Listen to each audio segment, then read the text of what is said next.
Quand on arrive de Moissac en direction de la Française, une des premières choses que l'on voit en entrant sur la commune, c'est ce promontoire avec la chapelle de la Pérouse, qui est très très visible puisque nous sommes ici sur une des dernières collines du Bas-Quercy qui surplombe la vallée du Lamboulas.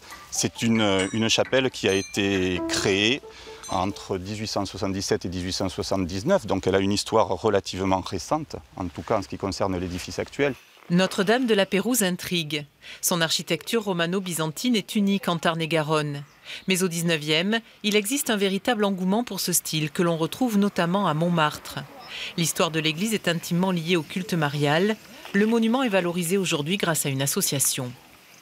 L'importance du culte marial explique vraisemblablement aussi l'effort qui est mené de reconstruction de ce site.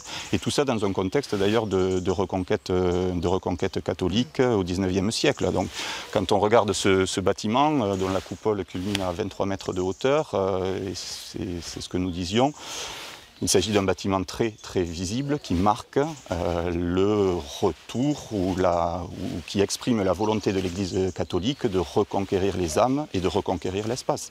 Un culte qui se perpétue le lundi de Pentecôte. Donc voici le livre d'or dont je vous ai parlé. Autour d'un pèlerinage et d'un livre des vœux. Chaque lundi de Pentecôte, voilà.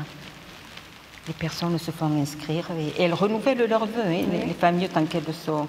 Tant qu'il y a encore une grand-mère, disons souvent. Sur ce livre figurent tous les enfants de la paroisse placés sous protection de la Vierge. Un rituel mis en place au XIXe par un abbé.